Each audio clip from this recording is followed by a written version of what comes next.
Victoria Rodríguez Ceja, gobernadora de Banco de México. ¿Cómo estás? Muy buenas noches. Muy buenas noches, querido David. Qué gusto volver a saludarte a ti y a tu auditorio. El gusto y el honor siempre es mío. Para que compartas con el auditorio qué viene en el comunicado, en la decisión de política monetaria y cómo se llegó a mantener la tasa en 11.25%. Claro que sí, David, con muchísimo gusto. Pues efectivamente, en esta decisión de política monetaria que tomó la Junta de Gobierno el día de hoy, decidimos mantener nuevamente la tasa de referencia en el mismo nivel de 11.25%. En el Banco de México consideramos que si bien el proceso desinflacionario ha seguido avanzando y se han mitigado algunas presiones, pues sigue habiendo incidencias, presiones sobre la inflación de tal forma que aún permanece alta. El panorama que enfrentamos consideramos que sigue siendo complejo y esto pues se observa en los datos. Desde nuestra última reunión de política monetaria en junio, las inflaciones generales y subyacente anuales han seguido disminuyendo, lo cual por supuesto consideramos positivo. No obstante, como lo señalamos en nuestro comunicado, las dos se mantuvieron elevadas al ubicarse en julio en 4.79% y 6.64% la subyacente. La lectura anterior, solamente para recordarlo, que estaba disponible en nuestra anterior decisión, fue de 5, 18 y 6.91 respectivamente. Esto nos da idea de cuánto ha bajado la inflación en este periodo. En cuanto a los pronósticos que me gustaría también compartirte, David, la inflación general en esta ocasión su pronóstico se mantuvo realmente sin cambio, mientras que la correspondiente o los pronósticos correspondientes a la inflación subyacente tuvieron un ajuste marginal al alza solamente para algunos trimestres hacia finales de 23 y principios de 24. Sin embargo, me gustaría enfatizar que seguimos anticipando que la inflación converja a la meta de 3% en el cuarto trimestre de 2024, como lo anticipábamos en nuestras anteriores decisiones. En cuanto al balance de riesgos, consideramos que este sigue sesgado al alza y por consiguiente debemos seguir monitoreando la evolución de la inflación de manera muy cuidadosa.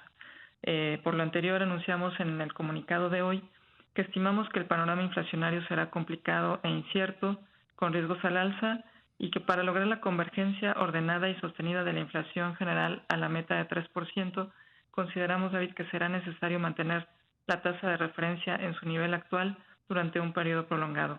Me gustaría resaltarte, por último, el mensaje que dimos nuevamente en el comunicado, señalando que el Banco de México reafirma su compromiso con su mandato prioritario de estabilidad de precios, David. Oye, Victoria, ¿qué está pasando con la inflación subyacente? Porque hay como una gran resistencia a disminuir. Si bien decías que está disminuyendo, pues está disminuyendo mucho más despacio, incluso que la inflación general. Efectivamente, así es, David. En julio de 2023 la inflación subyacente ya señalaba, se situó en 6.64% y aunque este indicador ha venido pues disminuyendo, lo ha hecho de manera muy gradual. Sigue en niveles elevados y enfrenta presiones importantes.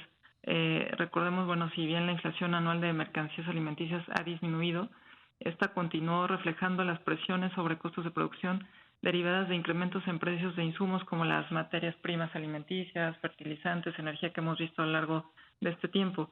Y aunque los precios de estos insumos se han venido moderando, los incrementos acumulados o los altos niveles que aún exhiben y la volatilidad que han registrado, pues son factores que mantienen presiones sobre los precios al consumidor de alimentos en general y sobre la inflación subyacente en particular.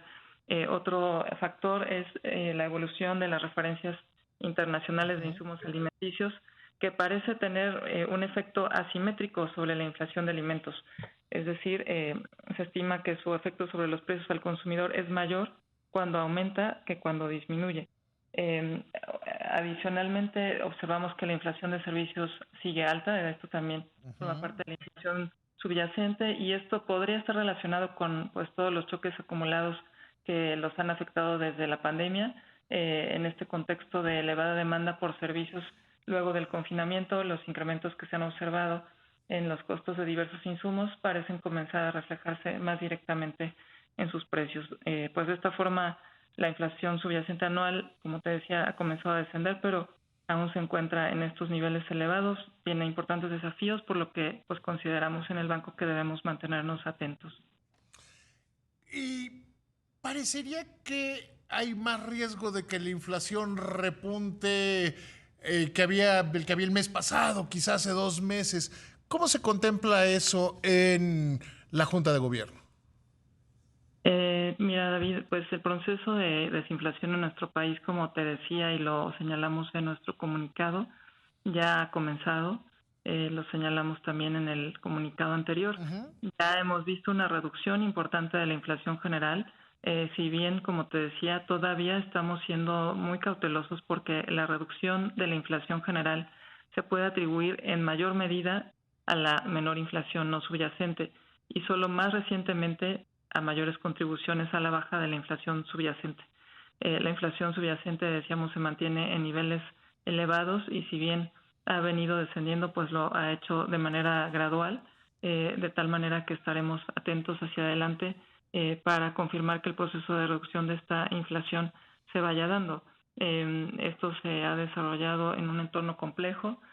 Sabemos pues que deriva de choques atípicos como el de la pandemia y el de la guerra. Ujú. Es posible que algunos componentes de la inflación tengan fluctuaciones que interrumpan transitoriamente o retrasen su descenso. Sin embargo, con la información que tenemos disponible, aún, como te decía, estamos anticipando que el proceso de desinflación continuará en lo que resta de 23 y en 24, de tal manera que converja a su meta hacia el cuarto trimestre del próximo año. Finalmente, creo que han sido muy claros en la política, las guías de recomendación. Han sido muy claros ustedes en Banco de México. ¿Por qué han tomado este estilo? Bueno, David, muchas gracias por tu pregunta. Me gustaría señalarte que la comunicación por parte de los bancos centrales, por supuesto, abona la efectividad de nuestras acciones en materia monetaria. Ujú. Una comunicación clara, oportuna y transparente logra influir de manera efectiva en el proceso de formación de expectativas de los hogares, empresas, público en general. Y por supuesto que también es fundamental para contribuir al anclaje de las expectativas de inflación, en especial aquellas de mayor plazo.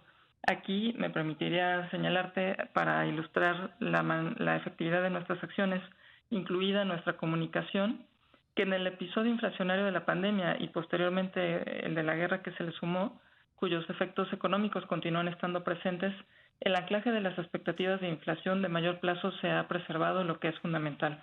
Destaca que a pesar de los choques tan profundos, generalizados y de gran duración, pues estas expectativas se han mantenido con movimientos realmente muy moderados. Ujú, ujú. Enfatizar que este anclaje habla de la credibilidad que como Banco Central gozamos para la conducción de la política monetaria.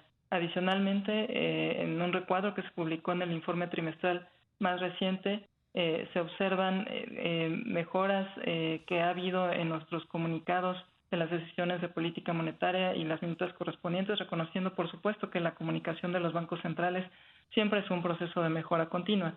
Agregaría lo que tú señalabas bien, a partir de mayo de 22, el Banco de México incluyó por primera vez en sus comunicados de la decisión pues una guía prospectiva sobre las decisiones subsecuentes para la tasa de referencia que da más información a los entes interesados. Asimismo, se han tomado diversas acciones que han implicado algunas decisiones de las que no había antecedentes en nuestro país, Ujú. David, ya que así lo ameritaba pues el entorno complejo que hemos estado enfrentando.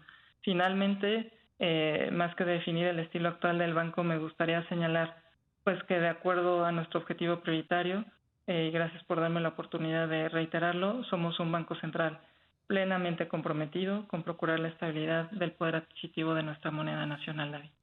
Victoria, te agradezco muchísimo que me hayas tomado la llamada. Te mando un abrazo, que te vaya muy bien. Un abrazo.